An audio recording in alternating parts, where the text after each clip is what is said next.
வணக்கம், நான் உங்கள் பெங்களூர் தமிழன். நம்ம இன்னைக்கு ஒரு அருமையான கேசரி பாத் செய்ய போகிறோம். அதாவது ரவா கேசரி. சாப்பிட அருமையாக இருக்கும். வாயில் போட்ட உடனே தானாக கரைஞ்சி போயிடும். அந்த அளவுக்கு இருக்கும் சாப்பிட்றதுக்கு. நீங்களும் இதே மாதிரி செய்யணும். வீடியோ முழுசாக பார்த்து செய்யுங்க. ரொம்பவே சூப்பராக வரும். செஞ்சு சாப்பிட்டு பார்த்துட்டு கமெண்ட்டில் சொல்லுங்கள் எப்படி நான் தெரிஞ்சுக்கிறேன். அப்படியே நம்ம சேனலை சப்ஸ்கிரைப் பண்ண பார்த்தா சப்ஸ்கிரைப் பண்ணி பக்கத்துலேயே பெல் ஐக்கனை கிளிக் பண்ணிவிட்டு ஆல் என்டர் பண்ணி கிளிக் பண்ணுங்கள். அப்போ தான் அடுத்தடுத்து போடுற நோட்டிஃபிகேஷனாக வரும் உங்களுக்கு. வாங்க இப்போ வீடியோக்குள்ளே போய் ரவா கேசரி எப்படி செய்கிறதுன்னு பார்க்கலாம்.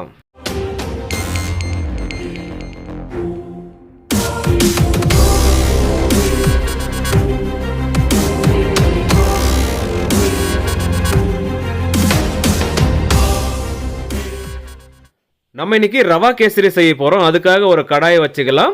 இப்போ இதில் ஆயில் ஊற்றிக்கலாம். 700 கிராமு. நம்ம செய்கிறது 1 கிலோ ரவை வச்சு ரவா கேசரி செய்ய போகிறோம். இது கரெக்டாக இருக்கும். இதுவே நீங்கள் ஆயிலுக்கு பதிலாக நெய் கூட சேர்த்துக்கலாம். 700 கிராம்.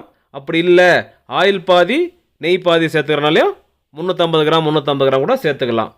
நம்ம இன்றைக்கி முழுசாக ஆயிலில் தான் கேசரி பார்த்து செய்ய போகிறோம். இது வந்து ஃப்ளேவர் இல்லாத ஆயிலாக பார்த்து எடுத்துக்கோங்க. சன்ஃப்ளவர், கோல்டு வினர் அந்த மாதிரி எடுத்துக்கோங்க.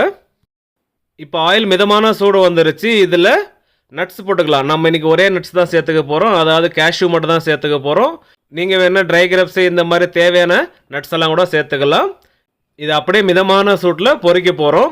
அதாவது நம்ம அந்த கேஷ்யூவை ஆயிலில் சேர்த்துக்கிறப்போ சூடும் மிதமான சூடு இருக்கணும். அதிகமான சூடு இருந்துச்சுன்னா உங்களுக்கு பிளாக் ஆகிடும். அதனால தான் சொல்கிறோம்.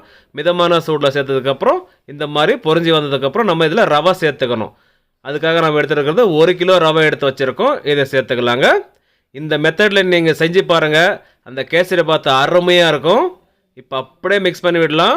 இந்த ஆயில் முழுசாக அப்சர்வ் பண்ணிவிட்டு வந்த ரவை அப்படியே நம்ம கிண்டி விட்டுகிட்டே இருக்கலாம். ஒரு 5 நிமிஷத்துக்கு இதே மாதிரி கிண்டி விடணும். சிம்மில் வச்சுட்டு உங்களுக்கு அந்த ரவையோட வாசம் வரும். அந்த 5 நிமிஷம் ஆகிறப்பவே உங்களுக்கு தெரியும். அந்த வாசம் வந்து அப்படியே அந்த ரோஸ்ட் ஆகிற ஸ்மெல் வரும் உங்களுக்கு. அந்த சமயத்தில் நம்ம இதில் தண்ணி சேர்த்துக்கணும். அதுக்காக தண்ணி சூடு வச்சுருக்கோம் நம்ம ஒரு பக்கம். இது வந்து 3 லிட்டர் தண்ணிங்க. நம்ம எடுத்துருக்கிற 1 கிலோ ரவைக்கு 3 லிட்டர் தண்ணி கரெக்டாக இருக்கும். இப்போ தண்ணி லைட்டாக சூடேறி வந்துட்டுருக்கு. இந்த சமயத்தில் கேசரி கலர் சேர்த்துக்கலாங்க. உங்களுக்கு கேசரி கலர் சேர்க்க விருப்பம் இல்லைனாக்கா குங்குமப்பூ கூட சேர்த்துக்கோங்க. அது உங்களோட விருப்பமே. உங்களுக்கு ஃபுட் கலரே வேணாம்னாலும் ஸ்கிப் பண்ணிவிடுங்க. ஏன்னா ஒயிட்டாக இருக்கும், அவ்வளோதாங்க. இந்த ரவையை மிஸ் பண்ணாமல் சிம்மில் வச்சுட்டு 5 நிமிஷத்துக்கு வறுக்கணுங்க. அப்போ தான் அந்த ஆயிலெல்லாம் அப்சர்வ் பண்ணிவிட்டு திரும்பவும் அந்த ஆயிலை ரிலீஸ் பண்ணணும். அது வரைக்கும் இதை வறுக்கணும். அப்படியே அந்த ரவை ரோஸ்ட் ஆகிற ஸ்மெல்லாம் நமக்கு வரும். அந்த ஃப்ளேவர் வந்ததுக்கப்புறம் கரெக்டாக ரெடி ஆகிடுச்சின்னு அர்த்தம். அப்போ பாருங்கள், அந்த ஆயில் ரிலீஸ் பண்ணிகிட்டு இருக்குது. இந்த சமயத்தில் தண்ணியும் கொதி வந்துருச்சு. அப்படியே இந்த ரவையும் பாருங்கள் கலர் மாதிரி வந்துருச்சு. இந்த மாதிரி லைட்டாக ப்ரௌன் கலர் மாதிரி வர சமயத்தில் நம்ம இதை தண்ணி எடுத்து ஊற்றிக்க போகிறோம்.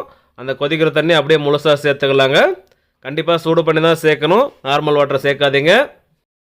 நம்ம எடுத்துருக்கிற 1 கிலோ ரவைக்கு இந்த 3 லிட்டர் தண்ணி கரெக்டாக இருக்கும். அப்படியே முழுசாக சேர்த்துட்டு மிக்ஸ் பண்ண ஆரம்பிக்கலாம். லம்ஸ் எல்லாம் இல்லாமல் அப்படியே மிக்ஸ் பண்ண போகிறோம்.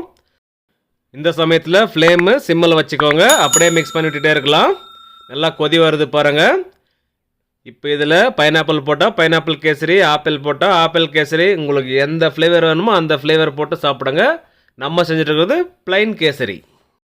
கைவிடாமல் கிண்டி விட்டுட்டே இருக்கலாம். நல்லா திக்கான பதம் வரும். அது வரைக்கும் இதே மாதிரி கிண்டி விட போகிறோம்.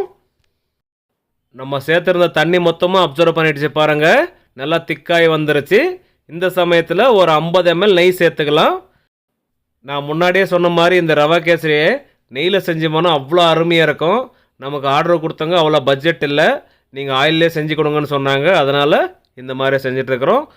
நீங்கள் நெய்யில் செய்யணும்னு நினச்சிக்கலன்னா சேம் மெத்தடில் சேம் அளவில் நெய் சேர்த்துக்கோங்க. இல்லை பாதிக்கு பாதி சேர்த்துக்கோங்க. சூப்பராக இருக்கும். இப்போ பாருங்கள், கடாயில் ஒட்டாமல் ரெடியாகி வந்துருச்சு இந்த கேசரி. என்னப்பா கேசரி செய்கிறேன்னு சொல்கிறேன், சுகரே போடலன்னு நினைக்கிறீங்களா? இப்போ போடுவோம் பாருங்கள். நம்ம எடுத்திருந்த 1 கிலோ ரவைக்கு 1 கிலோ சுகர் கரெக்டாக இருக்கும். உங்களுக்கு சுகர் லெவல் கம்மியாக வேணும்னு நினச்சிங்கன்னா ஒரு 800 கிராம் கூட போட்டுக்கோங்க. அதிகமாக வேணும்னா ஒரு 200 கிராம் சேர்த்துக்கோங்க. இது வந்து கரெக்டாக இருக்கும். இதே இடத்துல நீங்கள் வெல்லம் கூட சேர்த்துக்கலாம். அது உங்களோட ஆப்ஷனல் தாங்க, அதாவது ஜாகரி. இந்த கேசரிக்கு இந்த சமயத்தில் சுகர் சேர்த்துக்கினா தான் கரெக்டாக இருக்கும். இந்த மாதிரி செஞ்சு பாருங்கள், ரொம்பவே சூப்பராக இருக்கும். இப்போ அப்படியே நல்லா மிக்ஸ் பண்ணி விட்டுடலாம். அதுக்காக நம்ம கிண்டி விட்டே இருக்க போகிறதில்ல. மிக்ஸ் பண்ணி விட்டுட்டு அப்படியே ஒரு மூடி போட்டு மூடிட போகிறோம். நம்ம போட்டிருக்கிற சுகர் வந்து மெல்ட் ஆகி அப்படியே திக்காகி வரும். அதுக்காக மூடி போட்டு 5 நிமிஷத்துக்கு மூடி வச்சிடலாம். ஃப்ளேம் வந்து சிம்மில் வச்சுருக்கோம் பாருங்கள். 5 நிமிஷம் கழித்து இப்போ ஓப்பன் பண்ண போகிறோம்.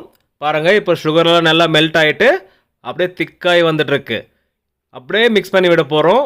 சூப்பராக ரெடியே வந்துடும் இந்த கேசரி. இந்த மாதிரி செய்யுங்க, அருமையாக இருக்கும். வாயில் போட்டால் தானாக காரியம். வீட்டில் ஏதோ விசேஷம் இருக்குது, வர்றவங்களுக்கு எதனா ஸ்வீட் கொடுக்கணும்னு நினச்சிங்களா நீங்கள் கடைக்கு போயெல்லாம் வாங்க தேவையில்ல. இந்த வீடியோ பார்த்து செஞ்சிங்களானாவே போதும். ஒரு 50லேருந்து 60 பேர் சாப்பிட்லாம் இந்த ஸ்வீட்டை. அந்த அளவுக்கு இருக்கும்.